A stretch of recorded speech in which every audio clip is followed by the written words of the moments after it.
Okay, we are back. It is late into the night, and we're going to try and get through Light, Dark, and Limit Break. And first up, we have Dion and Bahamut 16.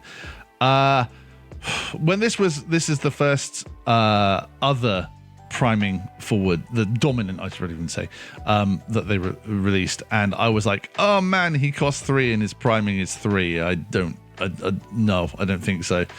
And look, I'm going to say Bahamut 16, when primed, killing 2 guys and the S effect being like that good, man, that's awesome. But that's 6 light cards, right? like minimum 4, right? Like, man, yeah. I was gonna say, it's not just 6 light cards, it's 6 light cards that you've got to see specifically Dion first. If you draw 2 Bahamuts before you see a single Dion, you're not in for a good game. You never want to see the Bahamut pretty much.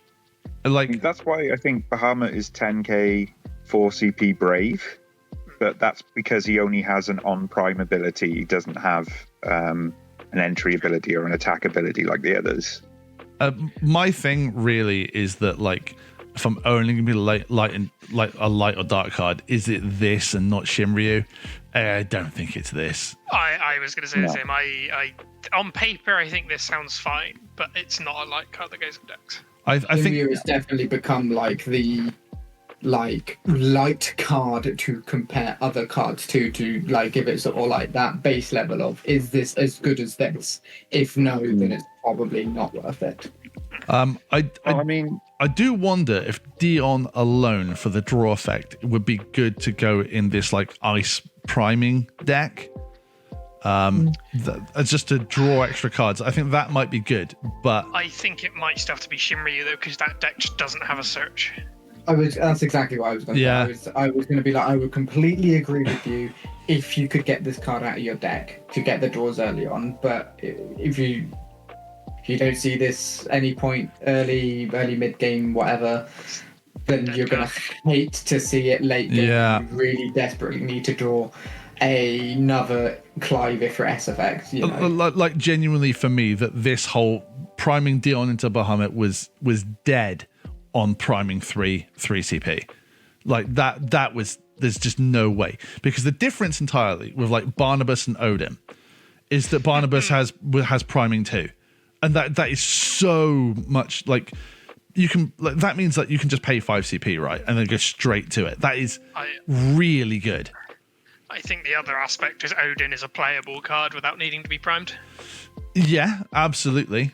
Just having a 4 CP haste for a strike 10k is, as we've known for so long, nothing to be sniffed at with cards like Warrior of Light and Rugged Gene, for example. Like, you can't really go wrong with that, even if it doesn't do the reactivation and stuff. But like, again, Barnabas killing something on Prime as well. Like, that's a solid 2 CP right there.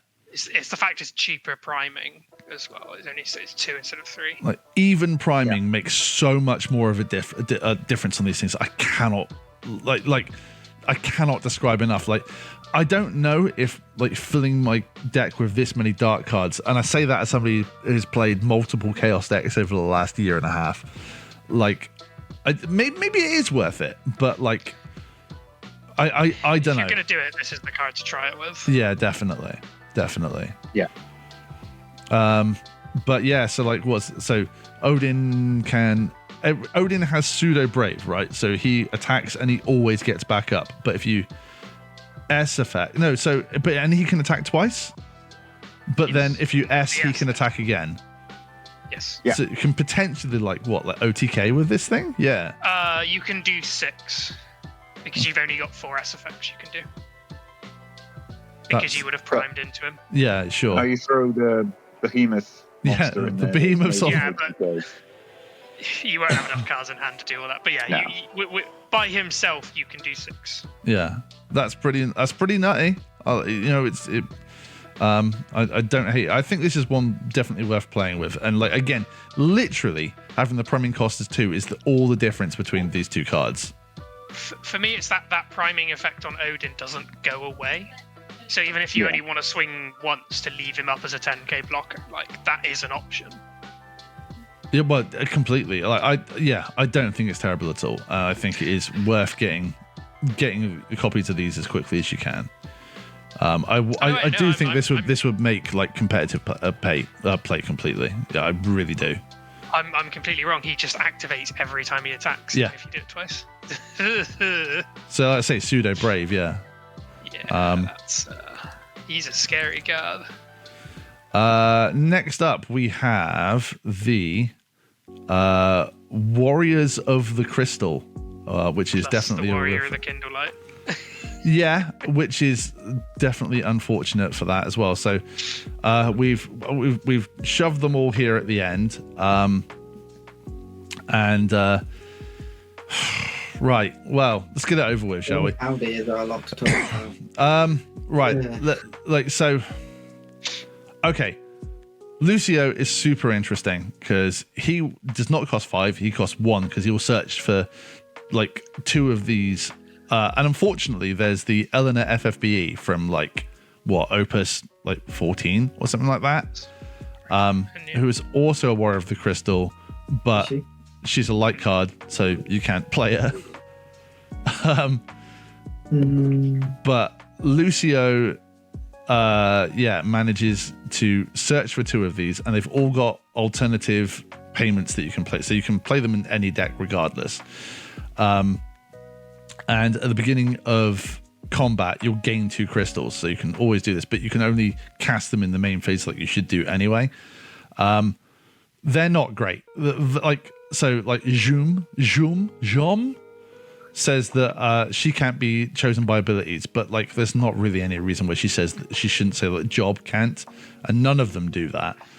Velis is the only playable one in my... of the normal elements one. Because it's an EX burst that's Stolen Freeze. Yeah. I think Setia is good for just like, again, crystal and 2 just to like kill something like 8k. Not bad because you're not going to get much more than that, but man, they suck. The one that doesn't suck is Wrath, which is really a shame because you're going to get the crystals off of Lucio, but you can't play them together.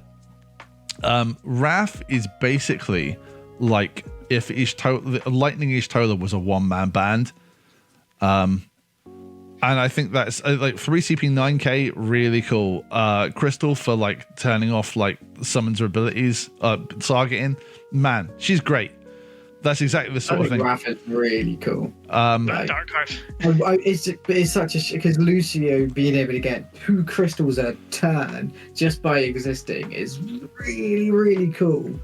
But like Wrath is just so much better. The thing is though, is because I think Lucio is like, I could consider playing it if there was a single Warrior of the Crystal backup. Yeah, well, and we were saying as well beforehand, like, man, if these alternate crystal payments are on backups, that's awesome. I am all for that. Like, play like 2 CP crystal backup turn 1, and then like a crystal just to play another 2 CP backup for just crystal in turn 2. Man, that is awesome. I love that. And well, instead you've just got crap forwards. That's it. Mm-hmm.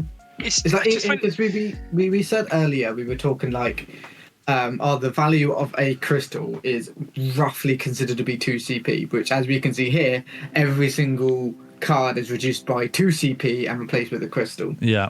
Now the good thing is obviously all the alternate costs by paying with crystals are colorless, so you don't have to pay these all in the same element, but you're still gonna screw yourself over if you're trying to play backups ever. So it's not as if you can really play all of them anyway, but like, yeah, again, there's just no deck here. There's no deck here. Setia, sure, might kill something if you've got things down. Velis, as Jack correctly definitely said, out of the coloured ones, he is playable because he's got EX burst and he can double free something on his own. June, like, you're just a selfish bastard. Like, all you care about is yourself. Rugia, giving things 1k brave, whoop-de-doo, I guess. I'm not going to spend a slot in my deck for you because you don't get me anything out of it, really. The Renan, giving something else haste So you got to play something else first. So what are you going to play, like Setia first into Renan, then you're doing less damage or something? That's not very good. Paren gaining crystals when a Warrior of the Crystal is put from the field to the break, so not leaves the field. I mean, this is probably just then going to be the first one to die. This gives you only gain 8 crystal out of it, so she kind of pays for herself back, but that's like, it's whatever, man. It's not even like, yeah, sure, these are all cheap forwards, but you're still having to draw them all and then have the crystals and then play them. It just feels like there's too many steps to get such suboptimal cards on the field. I think it feels like if they wanted to do this, it needed to be in like 2 to 3 colors at most, and not have a light and dark card that work with each other. Like, I think that, again, like a big problem here, I think what it says to me is that they know that soirees were a mistake, because this ain't that. Jesus, like so with the with the light and dark card, like the Lucio, I would love to be able to get 2 crystals every single turn after play 5 CP, always get those 2 crystals every single turn. That would be glorious, but I'm not willing to put any of these Warriors of the Crystals in my deck for him to search, and I'm not just spending 5 CP for him. Yeah. Again, if there was a backup that I could search off of him, sure, even if it's not a particularly good backup, it would probably be playable because of Lucio.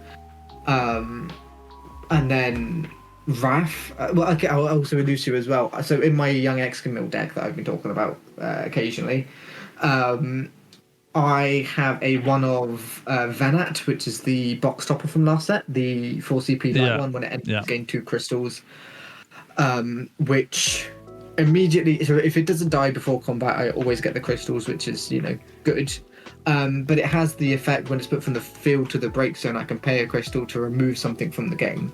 Now the problem that Excamil deck has is a lot of the time it takes a few too many turns to set up. Once it's set up, it's great. But that Venat means that card is going to get me those 2 crystals, and if it dies and I need it to do something, I've got that option there. This Lucio is going to come down, hopefully get me 2 crystals, and then maybe just die because he's only 8k. Wrath is the only one of these that conceivably sees play. Yes, and I think Wrath is pretty damn good. And you're probably not playing this in sealed or anything like that. And Setia is not bad. Again, that's solid price for removal, like 2 CP and crystal for an 8k body, which is going to probably deal like 8k. And like if because you've got Setia and Velis, that's good enough. Setia and Wrath, that's good enough. Because I don't know if this has been said already, but Wrath is, you don't care whether it's a Warrior of the Crystal, you just run it in a generic crystal deck. Yeah. Velis, I've already considered finding a couple slots for my Ice and Ice Lightning decks, but that's the only one I've looked at that I've gone, okay. Do you run many crystal engines in those, or is it just because it has the Dolan Freeze on the X burst? No, but I'm also not against paying 3 for that fact. Yeah. I think it's probably still better for that, but look, that's too much time on this rubbish, so let's go to Limit Break and look at this rubbish. Look,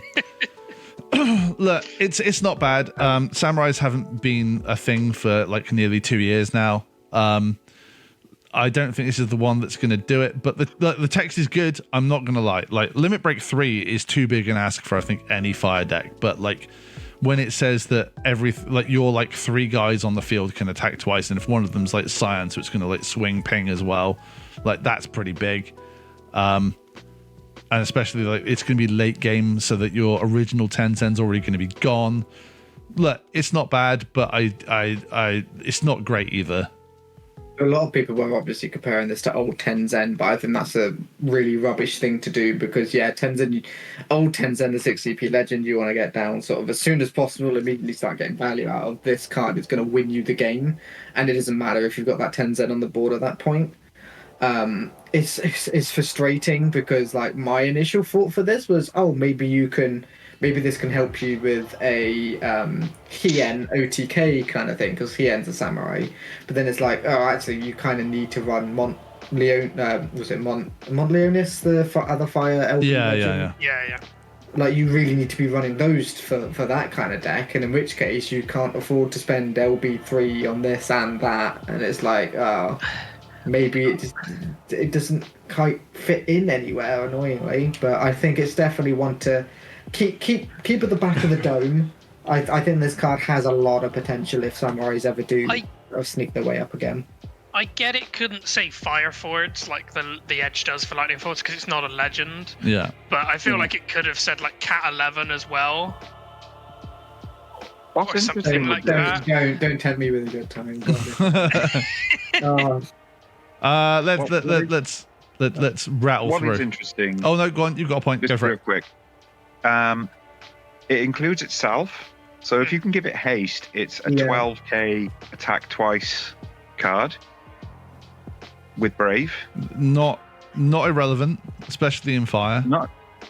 It's something. I mean, going back to the old Hien as well, both this and Hien say can attack twice, not can attack once more this turn. Yeah. So you can't make Hien attack for a bunch of times. 4 times. But, so that's all I had to offer, really. It's something. Next up, we have Snow. I think this card is so good. It's unreal. I think that, especially now, like if you did want to play Dion in Primals, for example, like your Emina is like unlikely going to search for anything other than Torgal. And if you want to play Dion but are getting worried about getting light clogged, then you don't have to play Luso because you can play this to search either Lightning or Sarah. Doesn't matter if the backups don't even have any text. You can search 2 CP backups. A limit break that can search for backups, it will always be good. And like, sure, you can search for forwards as well, but man, it can search for backups. And it's an ice one that can search for a lightning backup as well. So again, you need lightning CP to play a cloud LB or something like that. You can do it because of this card. I think No, go on. I quite like the Sarah backup this can actually get because it makes this harder to get rid of. Yeah. I really, really rate this card. I think it's being very, very carefully and well costed as well. Yeah. 5 CP, 5k is awful, which is a really good thing because if it was any less, it would be broken. And if it was any less than Limit Break 2, it would be broken. So I'm very glad that they've done that. Well, Luso is Limit Break 1. Yeah. Yeah, true, but he's light, at least. Something else to point out is it's not Job Commando, which I think would have made it broken with the Sarah backup we got last set. I am very scared though because this is exactly what I was worried LBs were going to turn into, which is proactive cards. And I think LBs becoming more and more proactive is very scary for the health of the game. I think LBs needed to be very situational cards, almost like a sideboard that you just have if you need the cards with a little bit of versatility. And we can already see how much that's the case with like Leo.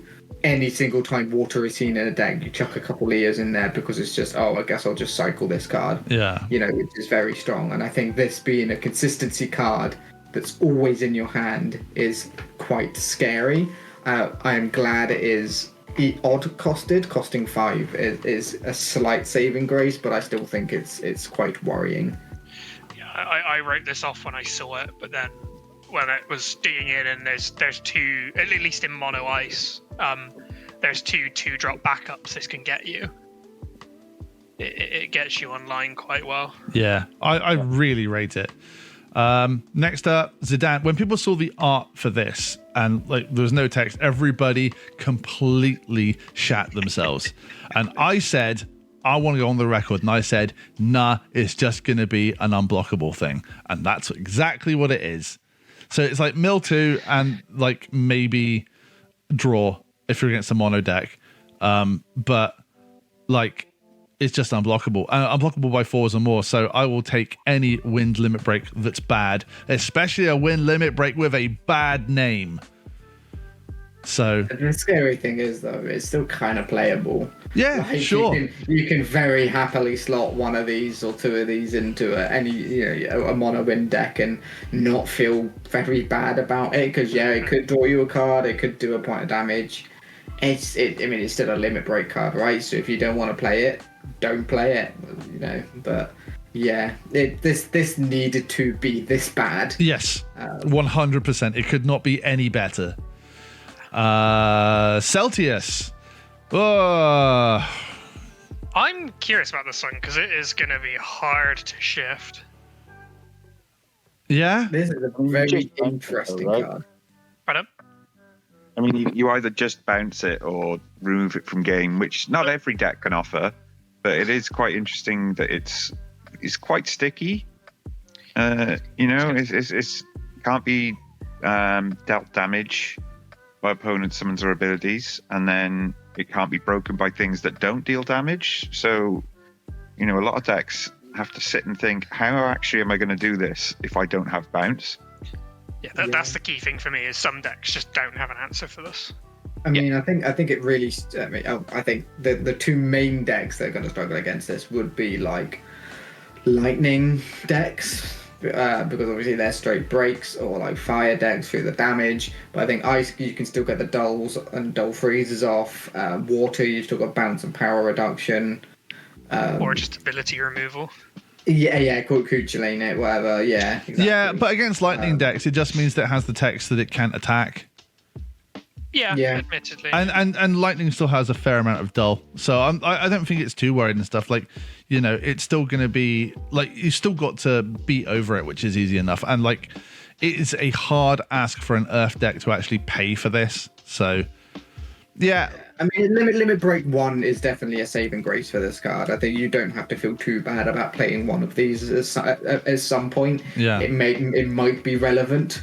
I'd prefer to play, if I've got nothing else to do on my turn, I'd rather play one of these than a Mart, for example. It's worth it being as a one-off, because there will be some matchups where you just play somebody playing a road deck and you just go, they can't deal with this. And hey, to be honest with you, I think this could be a very annoying ball ache of a card to deal with in a Iridia Siren deck or something like that, where even if you can target it, he's not gonna go through half the time. So next up, Gilgamesh. I think it's awesome. Sick card. I don't really have too much more to say than that. Killing a 1-cost forward is like, well, it's Joshua. That's not irrelevant. There's there's some 1 CP forwards here and there like that come up, but removing 2 cards in the break zone whenever that's really good as well. LB1, pretty solid. I like it a lot. I was a big fan of Nick's last set, and like the more LB1s we get that have got this sort of like versatility, man, I'm all for it. But it does exactly one of those two things. I think there's a good, almost, exactly what I think limit break cards should look like more of the time. Very kind of cards for specific use cases that you can kind of just bring in as and when you need them. It's a lot of, probably like a solid 50% of the games you do not care about this card ever coming to the field, but it's always going to be there in case you need it. And what it does do potentially could be absolutely incredible and ruin your opponent's life just from this 4 CP 7k that you're always going to have available too. So yeah, I think this is a really, really good card. Warrior of Light. Oh god, this has got some text. Right, reading glasses out again. Limit break 1, 2 CP 8k, the first 2 CP limit break. If you can control 3 or more job standard unit forwards and or job Warrior of Light forwards to you must control 3. Sorry, I'm reading this wrong. It's late in the night. You must control 3 or more job standard unit forwards and or job Warrior of Light forwards to cast Warrior of Light. The forwards other than Warrior of Light you control gain this forward cannot be chosen by opponent's abilities. And if it's dealt damage by opponent's abilities, the damage becomes 0 instead. Pretty awesome. It's Vikings. Yeah. It's Vikings. It's terrifying. It's good that it says forwards and not forwards or characters, because it would be way too easy to get this online with standard unit backups. you've actually got to put the effort in and either put it into Warrior of Light decks, which aren't using card name Warrior of Light, or decks which heavily feature standard unit forwards. So as you quite rightly said, I think Vikings is probably the best avenue for this. Well, Vikings especially is with definitely very tidy for this to fit into. you've got so many protections for that as well, right? You have So, to kill this to kill BK to kill everything else. where's BK? I still feel, but there's nothing to stop you putting this in your Limit Break deck for Warrior of Light as well. Anyway, Oh, I completely agree. Yeah. You definitely, obviously for color wall is phenomenal. I don't think much needs to be said on that, but again, you just have the option. Yeah. You just it's just Protection. always in your hand, that realistically, just ready to go. Oh, I'm really scared that you're gonna touch my board or for whatever reason, so I'm just gonna pop this guy out. And it is a thing, like you say you have on the board, I don't know, a Refia already, and you have a let's say you have Faris on the board, right? And then you play Refia, right? Refia doesn't cause any enter the battlefield effects, and then you play. I can't even think. There's another Warrior of Light on the board that Arc is would be the already other one. there. Yeah, Arc, sure. But you have those down, and then you play that third one. No stack is created, and then you play this one. No stack is created. You can just give your entire board a very hefty protection without your opponent being able to say anything about it. Yeah. Which is terrifying. Making Refia harder to get rid of is not something you want to go up against. Cannot be chosen by abilities. Like, that's crazy. No clouds here. Yeah, right. Yeah. That's definitely worth I trying don't out. want to be playing Cloud to kill this Warrior of Light and not anything else they have on the field.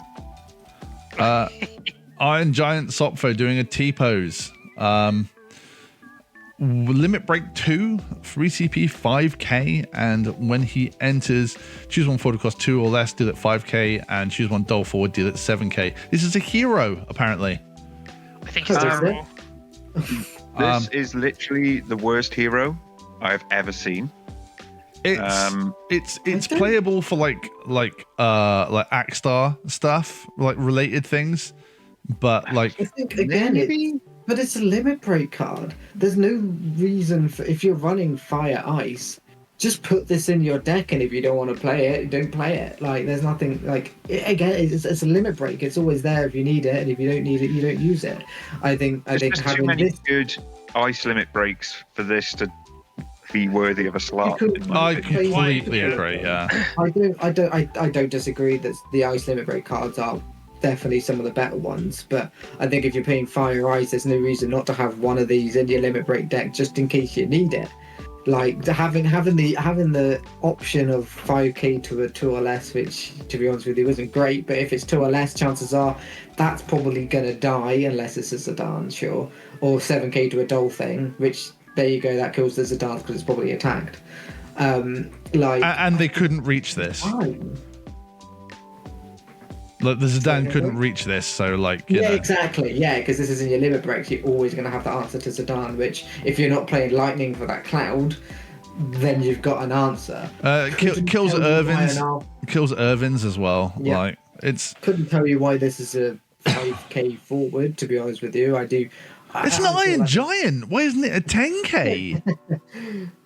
It could have been It's still a 2CP. bit weird. This is a rare card. This is not a hero, but I don't think it's bad. I think this could easily be slotted in a couple of decks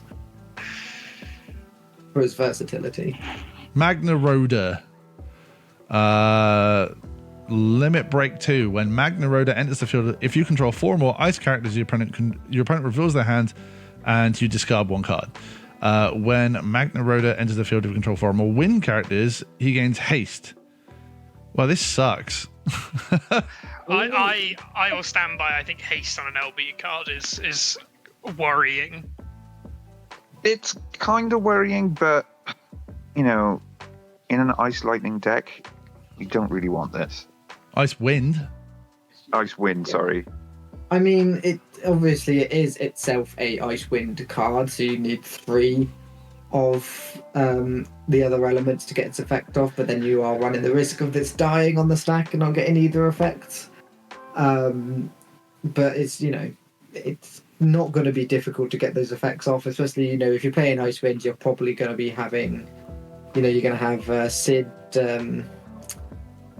Hayes. Yeah, Sid Hayes on the board, who's going to be providing one of each colour. But is this card what a Icewind Storm deck wants to do? Well, I will say that, like, in Icewind, you have next to no ice characters, really. And obviously he'll count as one of them, but you might have one ice backup, but that means you still got to have two other ice forwards, and it's not going to discard a card, but it will have haste. It can, but you're already winning that game because Lock, Sid Hayes, and the backup would be on field. Yeah.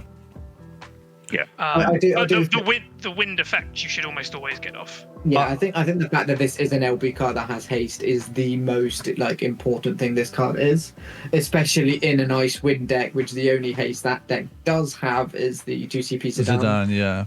Which is, it's always going to be something you're thinking about. But if you get double hasted out of nowhere and you're on 5 damage, and then suddenly Sid Hayes doubles and freeze 2, then you could just lose out of nowhere. With Sid Hayes as well, this can end up costing. Was he reduced by 2 or 3?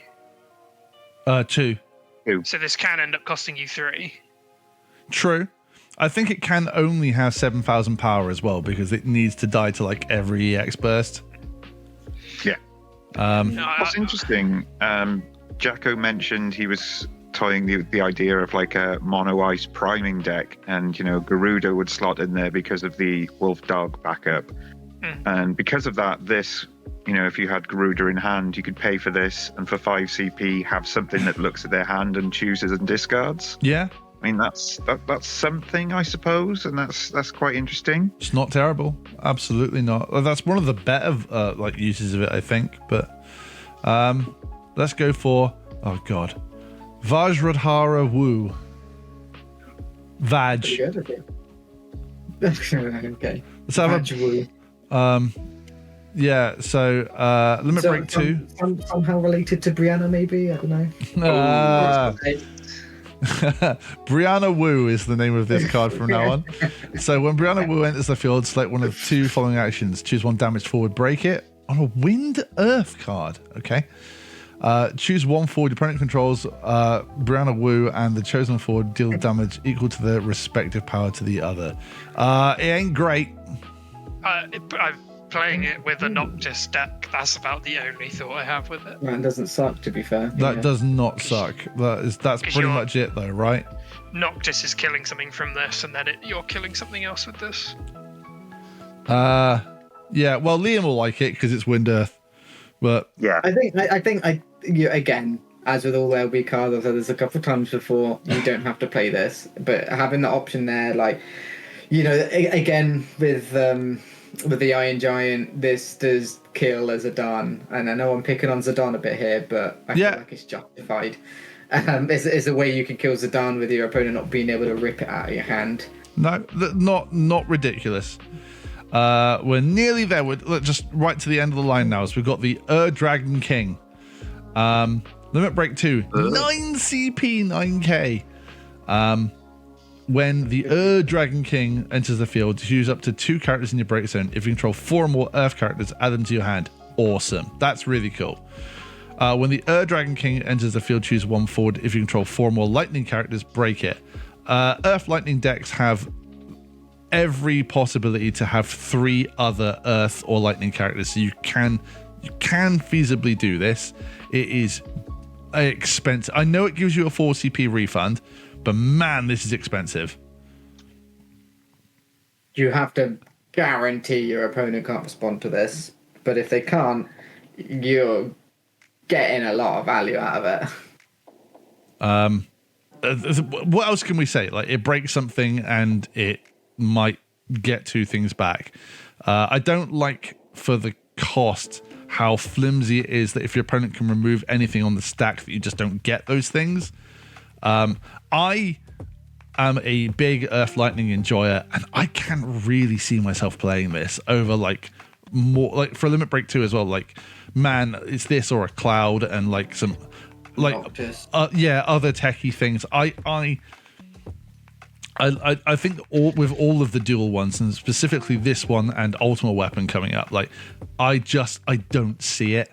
I think it's too expensive that I just don't feel comfortable with paying that sort of like price. I was gonna say, how many times in games playing it in the past would you ever able to pay 9 from hand? Yeah, well, it's 5 backups and then 2 cards. CP, and yeah. Admittedly, you're recurring too, but you still need to make that initial payment. Yeah. One positive I will say for this card is that it's quite funny to look at because it looks like it's standing on top of its own text box. What, kneeling on top of the job box, or the category box? It's pressing it down. It's trying to go up the card. Podium. Next up, Tombury and Cactuar. Interestingly, does not have separate names. It is called Tombury and Cactuar. Mm-hmm. So you can play Tomburys and Cactuars onto the field as well. What's really interesting about this, in Water Lightning, you have obviously access to Cloud and Leo. This is another one of both. Of or either. one or the other. Yeah. Yeah, I love this card. I think it's fine. I think that the worst thing about it is that you can play it in like Earth Water. Yeah. You play this in Mono Earth. Yeah, well, there's that as well. So extra clouds, but it's not like it has a less limit break cost. So like, it's just like worse cloud and like slightly better Leo. But you get that choice of what you need. Yeah, which I know, Jacob, you're a strong enemy of the idea of just like having this much choice.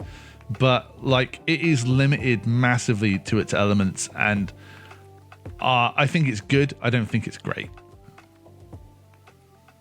You can, maybe in future when limit break deck space is more and more sought after, and you just can't decide whether you want Cloud or Leo, you can just put this in and save yourself a slot. Yeah, but it's not Job Rider, so... No. Oh, well, there we go then. Holds it back completely. All that synergy. Right. Never. We're here. We're at the finish line. The final card, Ultimate Weapon. Limit Break 2, 6 CP, 9k. And when Ultimate Weapon enters the field, choose one forward if you control 4 or more fire characters, deal it 9,000 damage. And 4 water characters, you can select one forward they control and put it. Your opponent selects one forward they control, put it in the break zone. Make sure you stack this the right way. Yeah. I quite really like this for Warriors. Mm-hmm. Like a typical Warriors field can be 2 water backups, fire backup, Tyvus and Firion, which is something very quick that Warriors tries to get online within a small amount of time. And if you're being overwhelmed, this card from your limit break deck will stabilize you probably to win the game. Yeah, agreed. I like his big Pat Butcher earrings. Yeah. It's the first Ultimate Weapon we've had, right? Yes. It is. Yes. Cap 10, which means nothing. He does what he says, and like me and you, Paul, were talking about this a while ago, that like you were like, nah, it is actually really easy to play this with like 3 of each of the other characters in a setup mid-game. Like more than the others, it's more likely to do this, and especially for the even cost. So yeah, solid. I'm not even sure the deck needs it, but it has it, so great. It's got it now, so there we go. Deal with it. it's a remove 2 spell. Pretty much. And with that, we finally made it to the end of Hidden Legends. Yes, Hidden Legends. Coming out next week. Yeah, wow. Pre-release this weekend. This might be in the past slightly, I think, by then. I'll see what I can do. Anybody got any particular favorites? Like, Jacob, have you been turned around on anything? Has anyone got, like... I every time we do these, I love this because I go in like, oh, I hate this set, it's terrible. And then I come out being like, actually, no, it's quite interesting. It's really good. It really is. Yeah, I do this for myself, not for the lovely audience. As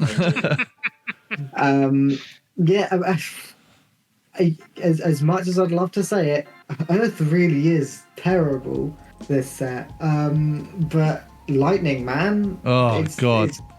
It's got something going there. I've never felt this excited about an element other than Earth for a while. And Yeah, I think this might be a turning point in my career. I'm telling you, my boy Leon, man, deal your own EX burst.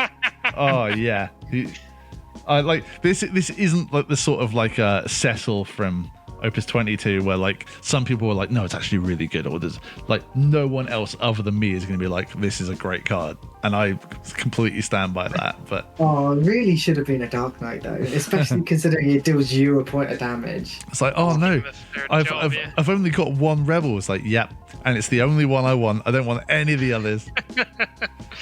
Right, okay, cool. So that's it. Let's sign off here. Good night, everybody, and let us know what you think in the comments. Thank you very much, everybody. Bye. Thanks, everyone. See you Cheers. soon.